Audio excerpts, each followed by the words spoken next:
नमस्कार दोस्तों, आज हम मिलते हैं कवि अरुण सीतांश जी की लेखनी से। रामबलिया का जीवन बहुत ही सीधा साधा रहा। वह कभी पेड़ पर चढ़ जाता, कभी मैदान में दौड़ने लगता, कभी खेसारी का साग घोंट कर लाता, कभी बोझा ढोने लगता, कभी धान के बोझे से दौरी करता, हरदम कुछ ना कुछ करता रहता था।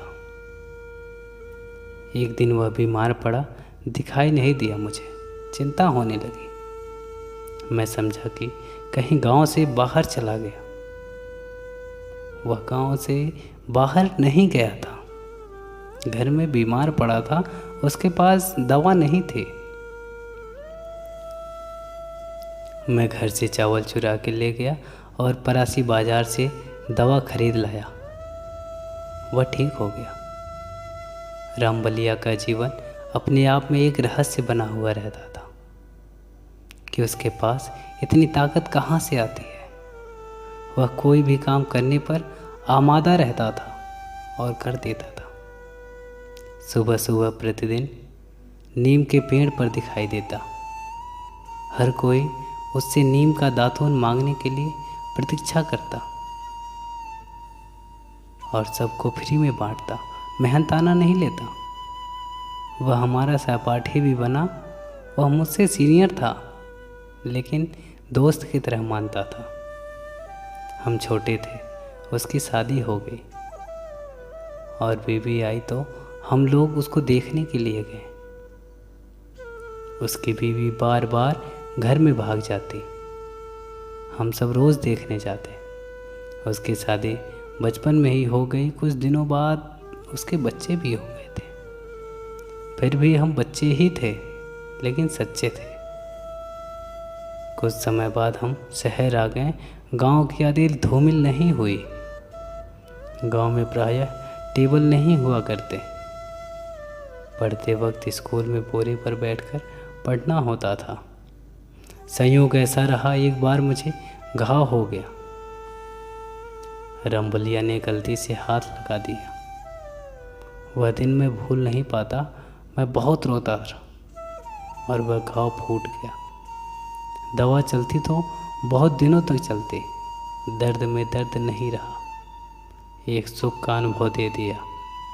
रामबली का जीवन बहुत ही गरीबी में बीता, बाद में भी बीतता रहा। वह अपने जुनून में सवार रहता है। रामबली गीत और संगीत का प्रेमी है, बहुत अच्छा गाता है। अभी उसके दांत टूट गए हैं, वह दुबला हो गया है। रामबली हमारे गांव का असली किसान दिखाई देता है। वह जहाँ कहीं भी रहता है, मेरी नज़र उसकी तरफ टिकी रहती है। कुछ भी करता, उसके ही तरफ मन रहता। मैं आरा शहर में हूँ, वह गांव पर किसी हरे भरे खेत में सरसों के फूल के पास रामी लेकर घूम रहा होगा, ऐसा मैं जानता हूँ। इस समय फ़ोन करूँगा तो वह खेत में ही मिलेगा, मैं जानता हूँ। ऐसे मेरे मन में विचार आते रहे कि मैंने उसको फ़ोन लगा दिया और पूछा कि कहाँ है। उसने कहा कि खेत का पटवन कर रहा हूँ। ऐसा जीवन एक किसान का होता है। और बाबूजी भी किसान थे और वह अभी गांव पर दुकान चलाते हैं। बाबूजी और रामबली दोनों मिलकर खेत में गोहट मारते, खेत हंसने लगते, खेत का रंग बदल जाता, खेत बोलने लगते हैं। ऐसा लगता है जैसे मैं खेत के लिए बना हूँ और खेत मेरे लिए। बाबूजी मेरे लिए परासी बाजार से सब कुछ लाते थे। खेत पर जाते तो अपने कंधे पर बैठा देते, वहाँ उतार कर मुझे कहते यहीं बैठो। वह दृश्य सिनेमा की तरह देखता रहता था। सिनेमा नहीं, हकीकत था। एक किसान का जीवन की हकीकत, एक रामबली का जीवन एक गांधी के सपनों की हकीकत। गांधी के गांव की हकीकत। गांव में बिजली आ गई और ट्रैक्टर भी आ गया। गांव की खेती आसान हो गई, लेकिन मेहनत उतनी ही करनी पड़ती जितनी कि पहले करनी पड़ती थी। गांव में काम करने वालों की संख्या बहुत कम रह गई। गांव में रामबली जैसा कोई नहीं। रामबली था तो गांव चमक रहा था। गांव रामबली के बिना सूना लग रहा है। कभी कभी गांव छोड़कर शहर की ओर कमाने जाने लगा। उसे गांव छोड़ शहर में मन नहीं लगता।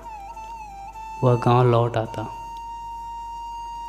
रामबली जैसे कितने लोग हैं जो गांव की ओर लौट रहे हैं। यह गांव भारत का गांव है।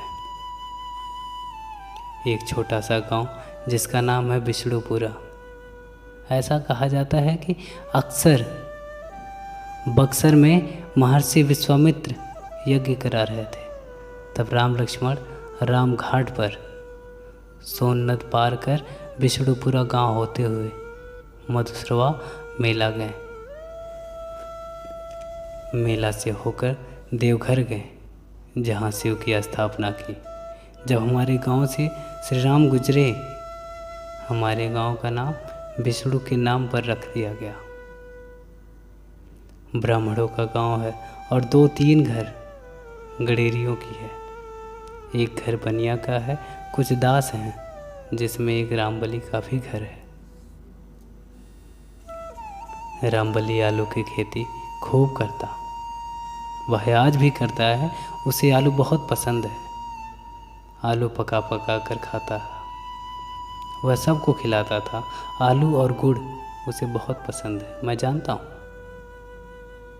रामबली इस तरह अपना जीवन 50वें वर्ष में प्रवेश कर गया।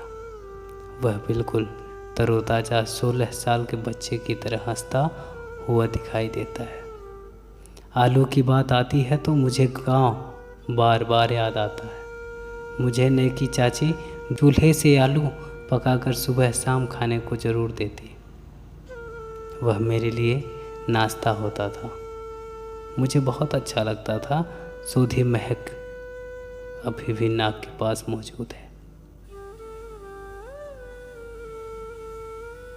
रामबली के 6 बच्चे हैं और सभी बच्चे पढ़ लिख रहे हैं। उसकी बीवी बूढ़ी होती जा रही है, खेतों में काम करती है। रामबली भी उसके साथ काम करता है। रामबली ताड़ के पेड़ों पर चढ़ जाता था, फेदा काट कर खिलाता, हम सबको खिलाता। रामबली को कभी भी पैर में चप्पल या जूते पहने हुए नहीं देखा। वह खाली पैर चलता, मकबूल फिदा हुसैन की तरह। हमेशा कुछ ना कुछ सोचता रहता था। रामबली का जीवन गांव का जीवन है। नहर के पास जरूर जाता। नहर में पानी ना होने से उदास लौट आता। उसकी खुशी नहर में पानी होने से होती थी। नहर का पानी उसे समुद्र लगता था। समंदर के हिलोरे नहर में दिखाई देती थी। छपाक से नहर में कूद जाता, नहा कर लौटता था। मिट्टी से बाल को धोता, पूरे शरीर में मिट्टी लगाता। वह झाग साफ लगता। गाना गाते हुए आहर पोखर से होते हुए घर लौट आता। रामबली 1 गाय, 1 भैंस, 2 दर्जन मुर्गियाँ, 1 दर्जन बकरी रखकर पोसता। अंडे को बाजार में बेचा करता। हम लोग मांग कर अंडे खा जाते, कभी कभी पैसे भी नहीं देते तो हंसने लगता। ये रामबलिया की कहानी बस यहीं तक।